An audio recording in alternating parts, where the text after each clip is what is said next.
Ah, there you go. Well, we're all set. Another day, another blurb.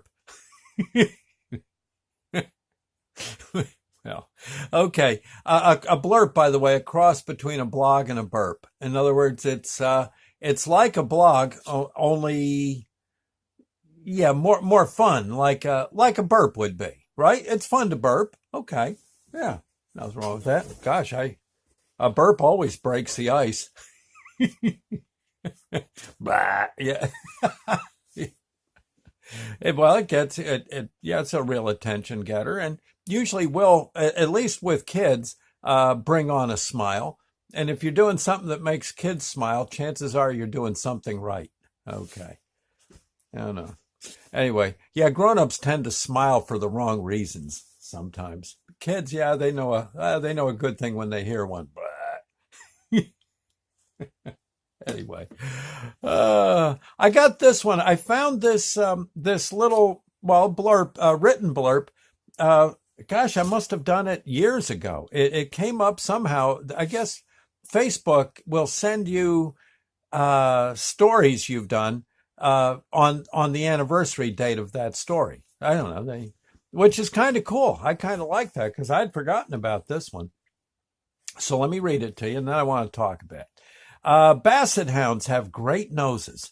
The next time you see a good old low riding hound, check out that schnoz they got. Consider it the ultimate tracking device. Look at how it's always scrunching.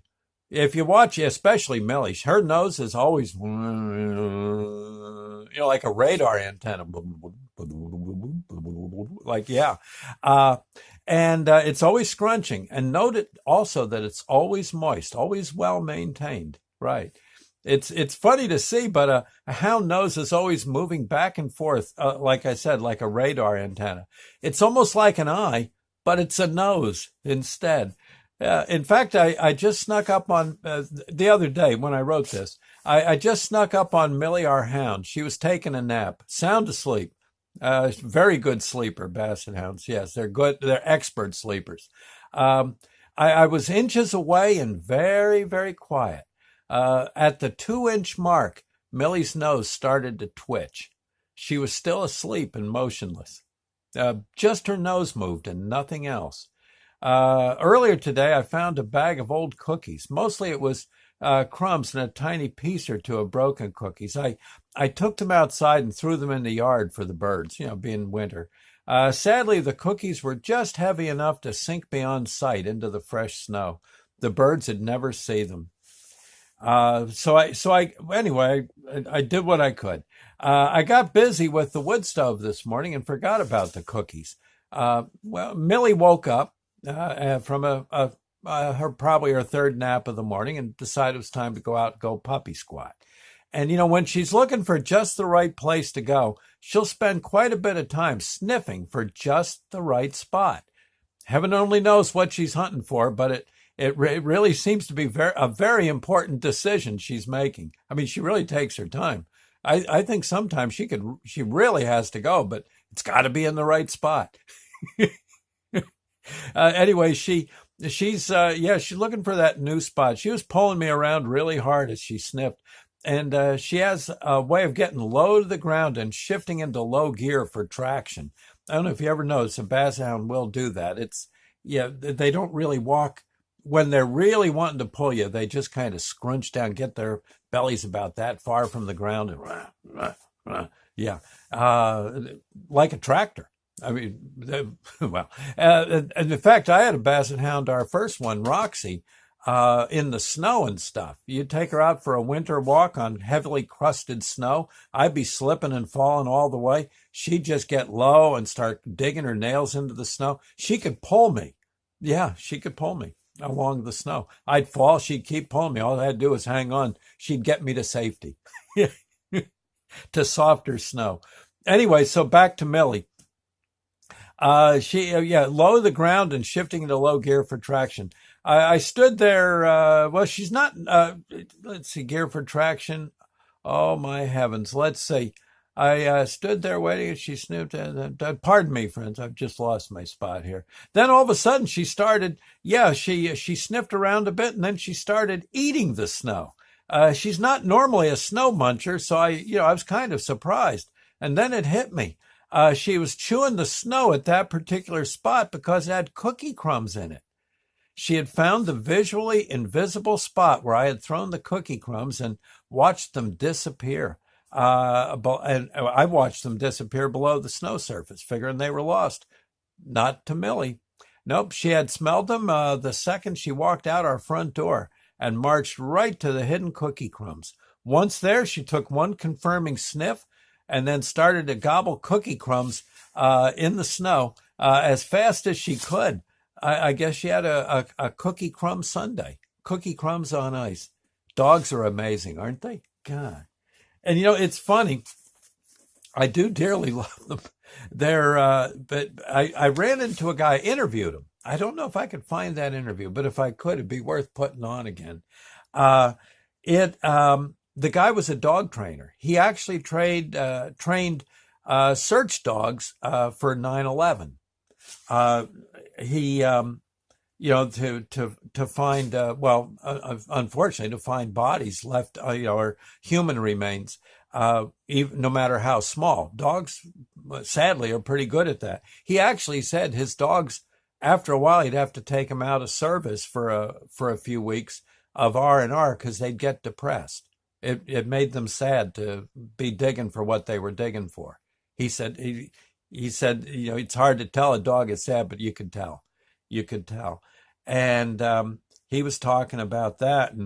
And then I said, well, what else about training dogs? And he said, he says, have you ever, you've seen those dogs that chase criminals, police dogs? I said, yeah. He says, I've trained them. I said, oh, no. He says, yeah. He says, pretty cool. He says, you got this big lovable dog, but you can train him. And he's lovable till you tell him, you point at that person and I guess you holler a key word and the chase is on. And he says, you can run all you want. He says, you ain't getting away. He says, you ain't getting away. No, sir, not from some of these dogs. I said, have you ever, I guess as part of the process, someone's got to be the one who runs. You must have a fellow trainer suits up in a baggy suit with all sorts of cushioning and off you go, right? You run and the dog just sits there and waits till the master says go. And then you got trouble. He says, yeah. He says, he says, I've done it. And he says, as much as I love dogs, and he says, I do, I love them to death. They're wonderful, beautiful animals. But he says, man, when you got a German Shepherd with all those teeth running across the field and he's got you in his sights, you are through. And he says, it is the worst feeling. He says, I'm all suited up. I got all this baggy stuff, but I'm running, man. I'm running. He says, it gets very real. And I've never tried it. I'd almost like to. I don't run that fast anymore. The dog would just walk over and get me. But he'd, hey, Doc, why don't you just stop? I'll drop you down. We'll call it quits. What do you say? Then we'll go have some kibble. You and me. Okay. But yeah, he says, man, that it's chasing, it's coming. And he says, ain't nothing you can do. Ain't nothing. He said, he also talked about tracking dogs. He said, actually, basset hounds are good trackers. Our old basset hound, Roxy, actually, I could leave the house. We lived up on a horse farm. All sorts of scents there. Oh gosh, Roxy was in heaven. The horses and the sheep and the chickens. Oh gosh, she's sniffing all the time. But I could leave the house, our little cabin up there on the horse farm, and I could walk for like 10 minutes. And I'd tell Sandy, my wife Sandy, to you and the hounds, you and Roxy, see if you can find me. And darned if Roxy couldn't do it. Yeah, she was really good at that. Millie, I guess she would too, but Millie's kind of slow. She's old. She had a lot of pups. So she's happy to, she's more or less smelling the flowers now instead of the scent. But pretty cool. Pretty cool.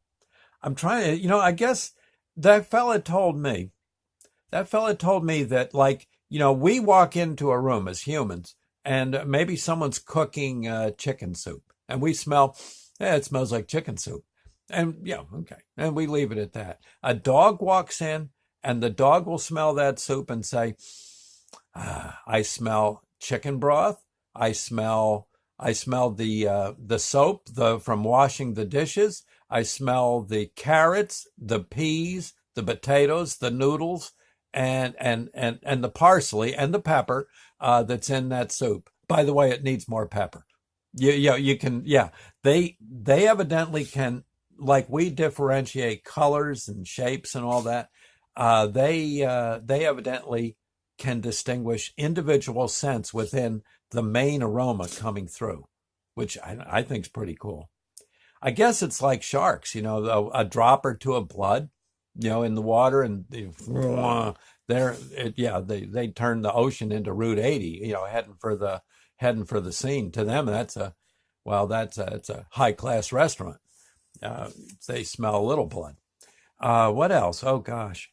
And you know what else? One day, just real quick, as far as animals' senses, I know one day I'm out on that deck that we have out that overlooks the Musconetcong, and I'm just kind of sitting there. I don't know. I was just leaning over the rail looking at stuff, and boy, all of a sudden, an eagle comes out of nowhere.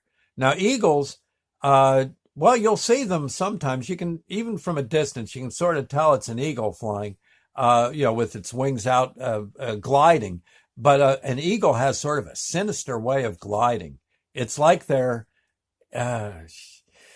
it's like they're hunting. It's like they're hunting. Well, they are hunting for prey. That's why they're up there. But they're flying in almost like fighter plane fashion. They're faster. Their glide is faster, sharper turns, more up and downs, and they're just combing the landscape. Anyway, this eagle must have been sitting up in a tree, pretty far away. I'd say a good 100 yards off. And it was a day where there were a lot of leaves on the trees. It was summer. And all of a sudden, I see this eagle. I didn't even notice him. I didn't see him up in the tree. But but all of a sudden, I see him come soaring in. And he pounces on this bush, this big old like berry bush, and snags a poor chipmunk. And of course, that's it for the chipmunk. And he just grabs that chipmunk by the neck and flies off. Well, with I guess something for his nestlings. Again, sad for the chipmunk, but again, that's I guess good fortune for the eagle. It all depends on your point of view. I guess it's nature.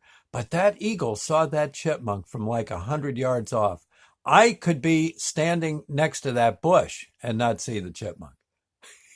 I might hear him, but I doubt I'd see him. And he was under he was on the ground with the bushes cover.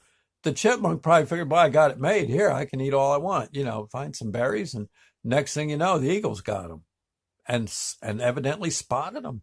Yeah, it's amazing. Ain't nature something, huh? Okay, well, look, let me get going here. I just thought you'd like this little ramblings of an old geezer. Okay, so anyway, I'll see you later, and thank you. Bye now.